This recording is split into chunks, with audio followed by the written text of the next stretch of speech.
उत्तराखंड अपने अलौकिक सौंदर्य और खूबसूरत पर्यटक स्थलों के लिए विश्व विख्यात है। लेकिन यहाँ कई ऐसे खूबसूरत पर्यटक स्थल भी हैं जो अभी भी लोगों की नज़रों से ओझल हैं। नमस्कार दोस्तों, मैं हूं मंजीत और स्वागत है आप सभी का एक बार फिर से मेरे चैनल मेरी जान कोटद्वार व्लॉग्स में। दोस्तों, ऐसी ही एक जगह है उत्तराखंड के चमोली जनपद में। सृष्टि के रचयिता कहे जाने वाले भगवान ब्रह्मा के नाम व यहाँ एक झील होने के कारण इस जगह का नाम पड़ा ब्रह्मताल। तो दोस्तों, आज के वीडियो में मैं बात करने वाला हूँ ब्रह्मताल ट्रैक के बारे में, इसलिए वीडियो को अंत तक जरूर देखिएगा। तो चलिए दोस्तों, शुरू करते हैं आज का वीडियो। दरअसल झील को गढ़वाली बोली में ताल कहा जाता है। ब्रह्मताल ट्रैक करने के बाद इस धरती का यह खूबसूरत नज़ारा देखने को मिलता है। दोस्तों, इस जगह को अगर धरती और स्वर्ग के बीच की कड़ी कहें तो अतिशयोक्ति नहीं होगी। दोस्तों, ब्रह्मताल चमोली जनपद के थराली ब्लॉक में स्थित है। यहाँ थराली या फिर देवाल के रास्ते पहुंच सकते हैं। यह स्थानीय लोगों का बुग्याल भी है। दोस्तों, साथ ही इस क्षेत्र से स्थानीय लोगों की धार्मिक आस्था भी जुड़ी हुई है। उत्तराखंड के प्रत्येक धार्मिक या फिर पर्यटक स्थलों के साथ कोई ना कोई कहानी या फिर किंवदंतियां जुड़ी होती हैं। यही कारण है कि यहाँ के पर्यटक व धार्मिक स्थलों का देश विदेश में अलग महत्व है। दोस्तों, ब्रह्मताल को लेकर कई किंवदंतियां मानी जाती हैं। माना जाता है कि भगवान ब्रह्मा ने वेदिनी बुग्याल में वेदों की रचना करने से पूर्व यहाँ स्थित ताल के समीप बैठकर साधना की और कई वर्षों तक ध्यान मग्न रहे थे। दोस्तों, रोमांच व प्रकृति प्रेमियों के लिए ब्रह्मताल ट्रैक प्रकृति को करीब से देखने, प्रकृति में पल पल हो रहे बदलाव को महसूस करने के साथ शौकिया हाइकर्स के लिए यह कभी न भूलने वाला ट्रैक बन सकता है। ब्रह्मताल की चोटी के शीर्ष से आपको हिमालय की कुछ विशाल चोटियां जैसे नंदागुंती, त्रिशूल पर्वत और बेथरटोली हिमालय देखने को मिलते हैं। वहीं ब्रह्मताल से नंदा देवी राज्यात यात्रा रूपकुंड झील तक ट्रैक मार्ग का एक विहंगम दृश्य भी दिखाई देता है। दोस्तों, ब्रह्मताल ट्रैक के दौरान जटरूपनी टॉप की एक और पैदल यात्रा भी की जा सकती है। वहीं ब्रह्मताल झील का जिस्म को जमा देने वाला ठंडा पानी जीवन व मृत्यु के मेल को बयां करता है।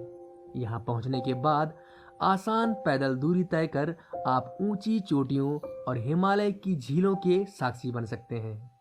दोस्तों, यह क्षेत्र भोजपत्र, जो कि भोजपत्र जिसका सनातन धर्म से काफी महत्व माना जाता है, इन्हीं पर पौराणिक काल में जब कागज की खोज नहीं हुई थी तब इन्हीं पर इतिहास लिखा गया था। दोस्तों, भोजपत्र के पेड़, ब्रह्म कमल समेत अनेक दुर्लभ जड़ी बूटियों का भंडार है। यह क्षेत्र साल के 8 महीने बर्फ से लकदक होकर भरा रहता है। तो दोस्तों, अब मैं बात करने वाला हूँ इस ट्रैक के बारे में कि आप लोग ये ट्रैक कैसे करने वाले हैं या फिर कैसे कर सकते हैं। दोस्तों, यहाँ आने के लिए आपको जो निकटतम हवाई अड्डा पड़ेगा वो पड़ेगा देहरादून हवाई अड्डा। और यदि आप लोग रेलवे के माध्यम से आना चाहते हैं तो यहाँ का जो सबसे निकटतम रेलवे स्टेशन है वो है काठगोदाम रेलवे स्टेशन या ऋषिकेश रेलवे स्टेशन। आप इन दोनों में से किसी भी जगह पर पहुँच सकते हैं। दोस्तों, ब्रह्मताल थराली व देवाल 2 ब्लॉकों से पहुंचा जा सकता है। थराली ब्लॉक के कूनी पारथा गांव तक निजी वाहन या फिर ट्रैकर से पहुंचकर वहां से 16 से 17 किलोमीटर की पैदल दूरी तय कर ब्रह्मताल तक पहुंचा जा सकता है। ब्रह्मताल पहुंचने से पूर्व ट्रैक पहले भेंकल ताल पहुंचता है। यह भी ट्रैकिंग के लिए एक उपयुक्त स्थान माना जाता है। वहीं देवाल ब्लॉक के लोहाजंग तक ट्रैकर बस या फिर निजी वाहन से पहुंचकर यहां से भी ब्रह्मताल का ट्रैक शुरू कर सकते हैं। यहां से 10 से 15 किलोमीटर की दूरी तय कर ब्रह्मताल पहुंचा जा सकता है। दोस्तों, वहीं अनुभवी गाइड लोहाजांग में उपलब्ध है जो ट्रैकिंग और अन्य चीजों में आपकी सहायता कर सकते हैं। दोस्तों, अब मैं बात करने वाला हूँ ब्रह्मताल ट्रैक में आपको किस किस चीज की जरूरत हो सकती है और ये ट्रैक आपको किस वक्त करना चाहिए। ब्रह्मताल ट्रैक वैसे तो 2 दिनों में भी किया जा सकता है, लेकिन अगर आपको इस जगह को जीना है तो यह कम से कम 5 दिनों का ट्रैक है। ब्रह्मताल ट्रैक करने का सबसे अच्छा समय जो माना जाता है वो है अप्रैल से जून और सितंबर से दिसंबर के बीच का। दोस्तों, आवश्यक चीज़ें तो आप लोगों को पता ही है। अगर आप लोग किसी ट्रैक को करने जा रहे हैं तो ट्रैकिंग बूट्स वगैरह, बैकपैक हो गया, स्वेटर्स हो गई, टोपी हो गई, ये सारी चीज़ें आपको यहाँ लेकर जानी पड़ेगी। और दोस्तों, इस ट्रैक को करने के लिए आपको स्लीपिंग बैग वगैरह और जो स्लीपिंग टेंट होता है, ये सब चीज़ें आपको ले जानी पड़ेगी, क्योंकि यहाँ का जो टेम्परेचर होता है वो -5 डिग्री से 5 डिग्री तक के बीच का रहता है। तो आपको ये सारी चीज़ें सोच समझ कर अपने साथ ले जानी पड़ेगी। रास्ते में ट्रैकिंग में कोई भी खाने का बंदोबस्त नहीं है, तो इसलिए आपको अपने साथ खाने का सामान, खाने के बर्तन वगैरह साथ में लेकर जाना पड़ेगा।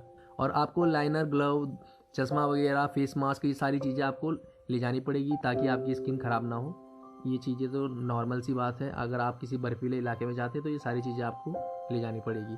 और सबसे मेन चीज़ है कि सामान आपको ले जाना है वहाँ पर क्या क्या है। सबसे मेन चीज़ पानी की बोतल, क्योंकि आपको कहीं मिलने वाली है नहीं रास्ते में। हैंड लैम्प हो गया, सोलर लाइट हो गई, अगर आपके पास है तो ये भी आपको ले जानी है। बैटरी आपको अपने साथ रखनी है। फर्स्ट एड किट हो गई, सनस्क्रीन हो गई और टेंट, स्लीपिंग बैग, ये सारी चीज़ें आपको रखनी है। और एक चीज़ सबसे मेन है, जो स्लीपिंग बैग होगा वो -5 डिग्री तक झेल सके, ऐसा स्लीपिंग बैग आपको अपने साथ ले जाना है। और बाकी यही सारी चीज़ें हैं। स्लीपिंग मैट हो गया, खाने, हाँ सबसे मेन चीज़ तो मैं बताना भूल ही गया, आपको खाना पकाने के बर्तन वगैरह भी अपने साथ लेकर वहाँ जाना होगा, क्योंकि रास्ते में ट्रैक के बीच में कहीं खाना पीना नहीं होगा, तो ये आपको ले जाना पड़ेगा। तो दोस्तों, ये था उत्तराखंड का सबसे, जैसे बोलते हैं ना कि इस ट्रैक के बारे में काफ़ी कम लोग जानते हैं, तो वो ट्रैक मैंने आप लोगों को बताया। तो यार उम्मीद करता हूँ आप लोगों को मेरा ये वीडियो अच्छा लगा होगा। वीडियो अच्छा लगा तो वीडियो को जाके लाइक करें यार, कमेंट करें और शेयर करें और प्लान बनाइए अपने दोस्तों के साथ। इस ट्रैक को ज़रूर करना, काफ़ी अच्छा ट्रैक है। तो दोस्तों, मिलते हैं आपको किसी और वीडियो में किसी अन्य ट्रैक के साथ। तब तक आप भी अपना ध्यान रखिए, मैं भी अपना ध्यान रखता हूँ। टाटा, बाय बाय, जय हिंद, जय भारत, जय उत्तराखंड।